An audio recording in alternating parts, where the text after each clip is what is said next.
Oke. Assalamualaikum warahmatullahi wabarakatuh. Kami dari kelompok 3 akan membahas tentang unit usaha pengukuran kinerja transfer price. Makalah yang kedua, pengukuran dan pengendalian aset perusahaan. Perkenalkan, nama saya Agus Winarto Hermawan, stambuk 214-20259. Perkenalkan, nama saya Roy Nata, stambuk 217-237. Perkenalkan, nama saya Triana Lorenza, stambuk 217-20047. Perkenalkan, nama saya Putri, stambuk 217-244. Saya Muhammad Yasin, 217-22056. Perkenalkan, nama saya Friedman Kris Pratama, nomor stambuk 217-20039. Unit-unit usaha. Bentuk entitas usaha umum di Indonesia adalah satu perusahaan perseorangan dimiliki oleh satu individu.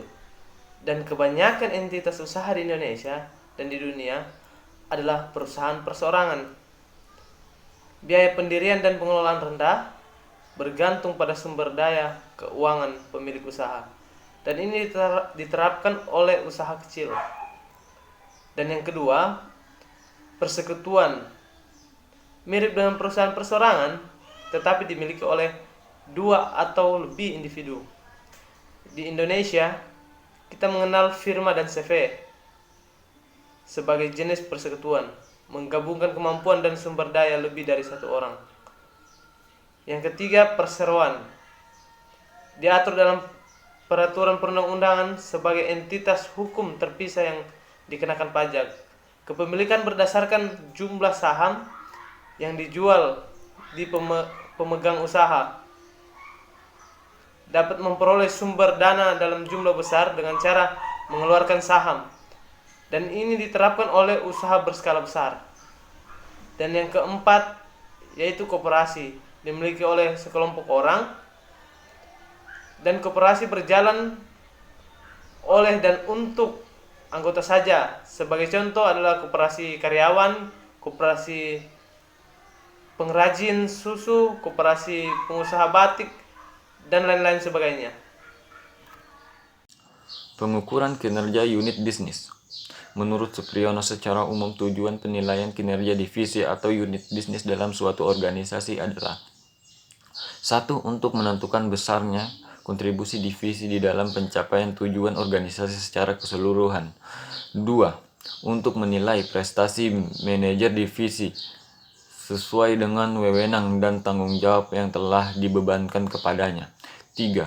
Untuk mengidentifikasi penyebab selisih pelaksanaan dari rencana sesuai dengan ukuran prestasi manajer divisi yang telah dilakukan. 4. Untuk membuat saran tindakan perbaikan atas situasi yang di luar kendali. 5. Untuk memotivasi para manajer divisi dalam meningkatkan prestasi. 6. Untuk menentukan dasar perbandingan prestasi antar divisi di dalam suatu organisasi. Pengukuran profitabilitas. Menurut Anthony dan Govindarajan, ada 2 jenis pengukuran yang digunakan dalam mengevaluasi suatu pusat laba. 1. Pengukuran kinerja manajemen, yang memiliki fokus pada bagaimana hasil kerja para manajer. Pengukuran ini digunakan untuk perencanaan, koordinasi, dan pengendalian. 2. Ukuran kinerja ekonomis, yang memiliki fokus pada bagaimana kinerja pusat laba sebagai suatu entitas ekonomi. Penilaian kerja pusat laba. Menurut Mulyadi, pusat laba adalah pusat pertanggungjawaban yang manajernya diberi wewenang untuk mengendalikan pendapatan dan biaya pusat penanggung-jawaban tersebut karena laba, yang merupakan selisih antara pendapatan dan biaya. Tidak dapat berdiri sendiri sebagai ukuran kinerja pusat laba, maka perlu dihubungkan dengan investasi yang digunakan untuk menghasilkan laba tersebut. Faktor-faktor yang mempengaruhi kinerja unit bisnis menurut Julius dan Gudono adalah: intensitas kompetisi pasar merupakan salah satu faktor ketidakpastian lingkungan. SAM merupakan sistem informasi yang mengumpulkan data keuangan dan non-keuangan yang kemudian data tersebut diproses, disimpan, dan dilaporkan kepada manajer untuk dasar pengambilan keputusan. Untuk kesempatannya, Sinsa akan menjelaskan tentang 2 poin, yaitu struktur analisis dan pengukuran aset. Yang pertama, tujuan pengukuran penggunaan aset merupakan analogi dari tujuan pusat laba, yaitu untuk memberikan informasi yang berguna dalam membuat keputusan yang bagus mengenai aset yang digunakan dan untuk mengacu pada manajer untuk mengukur kinerja unit perusahaan sebagai suatu entitas ekonomi. Memfokuskan diri pada laba tanpa mempertimbangkan aset yang digunakan untuk menghasilkan laba tersebut tidaklah mencukupi sebuah proses pengendalian, kecuali untuk beberapa jenis organisasi jasa tertentu. Misalnya jumlah modalnya tidak disignifikan. Tujuan penting dari sebuah perusahaan yang berorientasi pada laba adalah untuk menghasilkan tingkat pengembalian yang memuaskan atas modal yang digunakan. Selanjutnya, yang kedua, pengukuran aset. Pengukuran aset terbagi menjadi 3 bagian. Yang pertama, harga transfer. Harga transfer dibedakan antara 2, yaitu harga transfer dalam arti luas adalah harga barang dan jasa yang ditransfer atas pusat pertanggungjawaban dalam suatu organisasi yang memandang bentuk pusat pertanggungjawaban. Sedangkan dalam arti sempit, harga transfer adalah barang, jasa, atau jasa yang ditransfer antar pusat laba atau setidaknya salah satu dari pusat pertanggungjawaban merupakan pusat laba. Untuk pembahasan lebih lanjut, maka harga transfer ini digunakan untuk kepentingan penilaian kemampuan laba divisi. Yang kedua, tujuan harga transfer. Tujuan harga transfer yaitu suatu sistem harga transfer yang baik harus mencapai tujuan sebagai berikut. Yang pertama itu memberikan informasi relevan bagi para manajer, di mana sistem harga transfer dapat memberikan informasi relevan yang diperlukan oleh setiap divisi untuk menentukan harga transfer. Selanjutnya, mencapai keselarasaan tujuan, di mana sistem harga transfer dapat memotivasi manajer divisi penjual, divisi pembeli, dan mungkin manajer kantor pusat untuk membuat keputusan harga transfer yang sehat. Kemudian mengukur kinerja ekonomi divisi, di mana sistem harga transfer dapat menghasilkan laporan laba setiap divisi individual yang secara layak mengukur kinerja ekonomi divisi dan kontribusinya terhadap laba perusahaan secara keseluruhan. Selanjutnya, mengukur kinerja manajer divisi, di mana sistem harga transfer harus mendorong peningkatan kinerja manajer divisi karena harga transfer dapat digunakan sebagai dasar untuk perencanaan, pembuatan keputusan, dan pengendalian divisinya. Kemudian mengukur kinerja ekonomi divisi, di mana sistem harga dapat menghasilkan laporan laba setiap divisi individual yang secara layak mengukur kinerja ekonomi divisi dan kontribusinya terhadap laba perusahaan secara keseluruhan.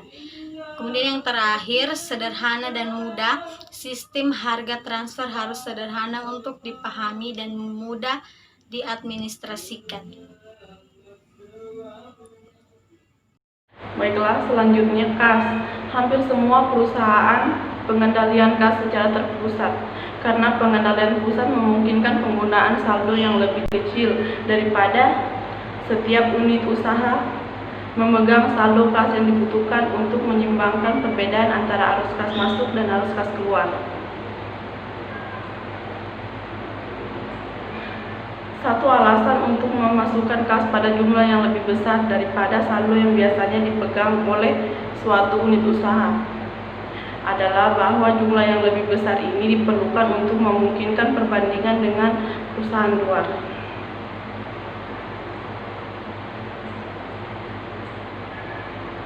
Beberapa perusahaan mengabaikan unsur kas dalam pasar investasi. Alasannya adalah bahwa karena jumlah kas tersebut mendekati kewajiban lancar. Jika demikian halnya, jumlah piutang dan perusahaan akan mendekati jumlah modal kerja.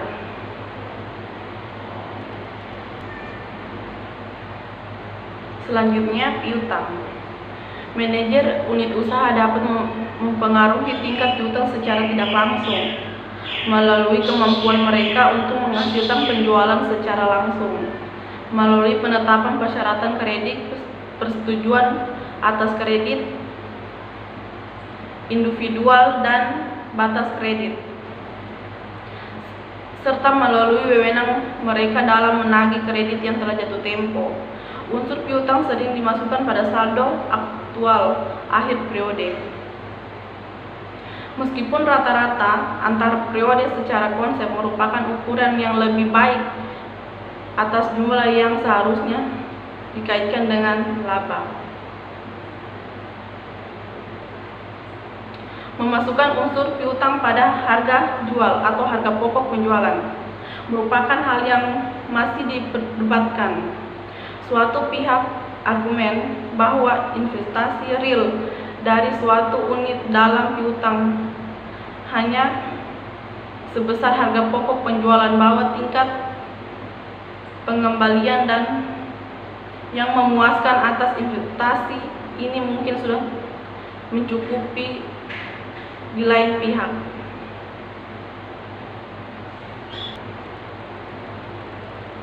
Unit usaha dapat menginvestasikan kembali uangnya diperoleh dari piutang, sehingga piutang harus dimasukkan pada harga jualnya. Alternatif yang lebih sederhana yaitu memasukkan piutang pada nilai buku yang merupakan harga jual, dikurangi penyisihan atas piutang yang tak tertagih. Jika unit usaha tersebut tidak mengendalikan kredit maupun penagihnya,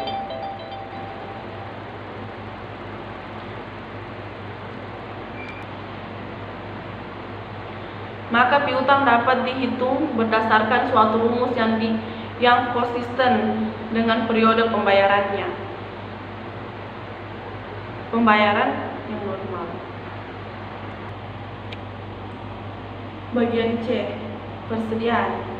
Persediaan biasanya dilakukan sama seperti piutang, yaitu dicatat pada jumlah aktif meskipun rata-rata antara periode lebih baik secara konsep. Jika perusahaan menggunakannya untuk tujuan akuntansi keuangan, maka metode penelitian lainnya biasanya digunakan untuk laporan laba unit usaha, karena saldo persediaan LIFO cenderung sangat rendah pada perseorangan terjadinya inflasi. Eva versus Roy. Hampir semua perusahaan yang mempunyai pusat investasi mengevaluasi unit-unit usahanya berdasarkan ROI. Dibandingkan dengan menggunakan EVA. Ada 3 keuntungan ROI. Pertama, ROI merupakan pengukuran komprehensif di mana semua mempengaruhi laporan keuangan tercermin dan rasio. Kedua, ROI mudah dihitung, dipahami, dan sangat berarti dalam pengertian absolut. Ketiga, ROI merupakan denominator yang dapat diterapkan ke setiap unit organisasi yang usaha kinerjanya dari unit yang berbeda, dapat saling dibandingkan. Selain itu, data ROI bersaing tersedia hingga dapat dijadikan sebagai dasar perbandingan.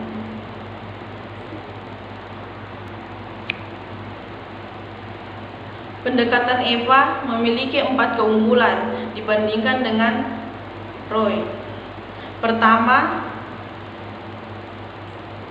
dengan EVA di seluruh unit usaha memiliki sasaran laba yang sangat sama untuk dibandingkan investasi. Di lain pihak, pendekatan ROI memberikan insentif yang berbeda untuk mengintervensi di antara unit-unit usaha. Kedua, keputusan-keputusan yang meningkatkan ROI sangat pusat investasi dapat menurunkan laba keseluruhan. Ketiga, tingkat suku bunga yang berbeda dapat digunakan untuk jenis aset yang berbeda pula. Keempat, EVA berlawanan dengan ROI memiliki korelasi positif yang lebih kuat terhadap perubahan-perubahan dalam nilai pasar perusahaan.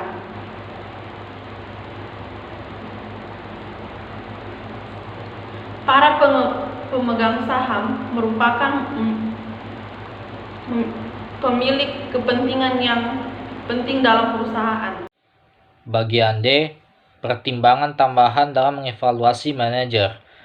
Dengan melihat kelemahan ROI, kelihatannya mengejutkan bahwa ROI digunakan secara luas.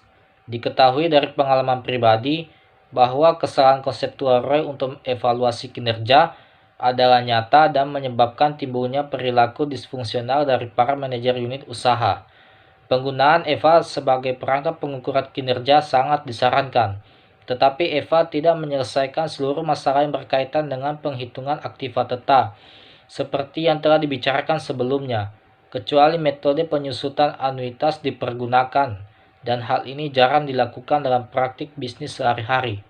Lebih lanjut lagi, beberapa aktiva mungkin akan dinyatakan terlalu rendah nilainya ketika dikapitalisasi, sementara aktiva lain ketika dibebankan.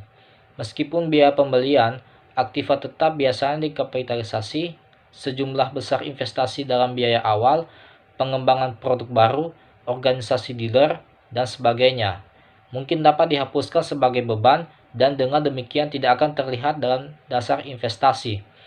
Dengan mempertimbangkan hal ini, beberapa perusahaan memutuskan untuk mengeluarkan unsur aktiva tetap dari dasar investasi. Perusahaan-perusahaan tersebut membebankan beban bunga hanya untuk aktiva yang dapat dikendalikan dan mengendalikan aktiva tetap dengan perangkat terpisah. Aktiva yang dapat dikendalikan pada dasarnya merupakan modal kerja. Investasi dalam aktiva tetap dikendalikan oleh proses anggaran modal sebelum terjadinya dan oleh audit setelah penyelesaian untuk menentukan apakah ada arus kas yang diantisipasi terwujud. Hal tersebut jauh lebih dari memuaskan karena penghematan atau pendapatan aktual dari akuisisi aktiva tetap tidak dapat diidentifikasikan. Bagian E. Evaluasi kinerja perusahaan. Pembahasan sampai pada saat ini terfokus pada pengukuran kinerja dari para manajer unit usaha. Laporan-laporan manajemen dibuat bulanan atau kuartalan, sementara laporan kinerja ekonomi biasanya dibuat dengan selang waktu yang tidak tetap, biasanya sekali dalam selang beberapa tahun. Secara konsep, nilai suatu usaha adalah nilai sekarang dari pendapatan di masa depan. Hal ini dihitung dengan mengestimasi arus kas untuk setiap tahun di masa depan dan mendiskontokan setiap arus kas tersebut pada tarif laba yang telah ditentukan. Analisis tersebut dilakukan untuk 5 atau mungkin 10 tahun yang akan datang.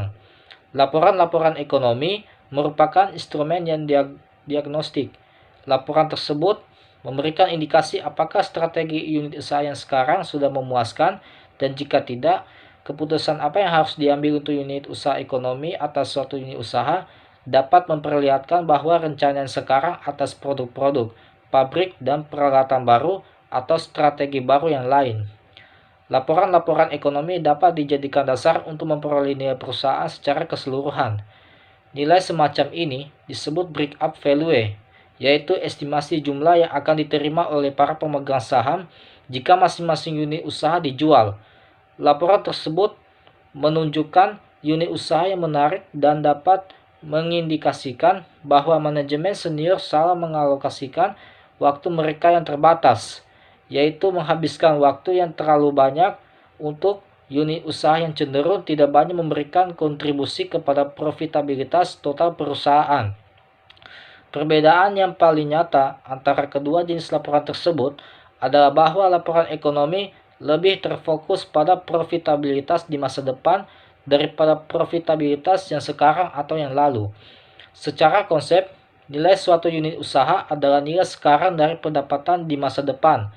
Hal ini dihitung dengan mengestimasi arus kas untuk setiap tahun di masa depan dan mendiskusikan setiap arus kas tersebut pada tarif laba yang telah ditentukan. Analisis tersebut dilakukan untuk 5 atau mungkin 10 tahun yang akan datang. Meskipun estimasi-estimasi tersebut pada umumnya berupa estimasi yang kasar, namun tetap memberikan cara yang berbeda dalam melihat unit usaha dibandingkan dengan apa yang ada pada laporan-laporan kinerja.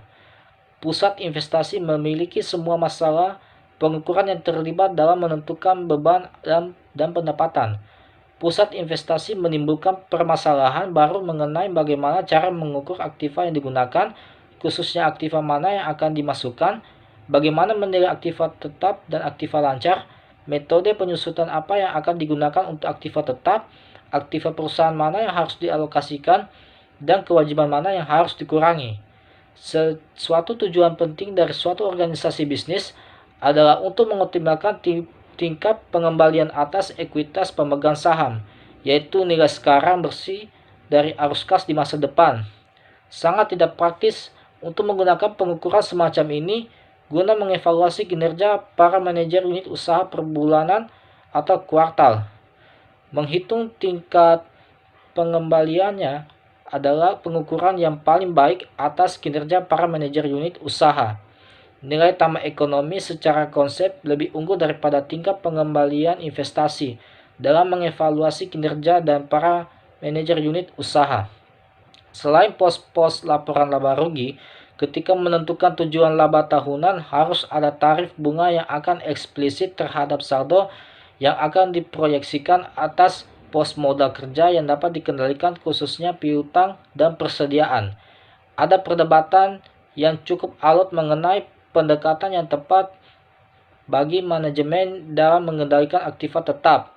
Melaporkan kinerja ekonomi dari suatu pusat investasi berbeda dengan melaporkan kinerja manajer yang berwenang dalam pusat investasi tersebut. Baik, setelah teman-teman saya membahas tentang makalah yang kami buat bersama, maka kami menyimpulkan bahwa seluruh kegiatan usaha yang ada kalau di suatu negara itu terkena COVID-19, usaha itu pasti tidak akan berkembang karena banyak masyarakat yang ada di rumah dan contohnya itu usaha-usaha kecil, pasti pendapatan mereka itu akan turun. Usaha besar pun begitu, tergantung jenis usahanya. Terus pengukuran kinerja unit bisnis. Kita kalau pada saat COVID-19 kita mau mengukur dengan cara apa? Kalau kita mau mengukur pada saat COVID, itu pengukurannya pasti turun. Secara drastis pasti turun. Potong. Nah.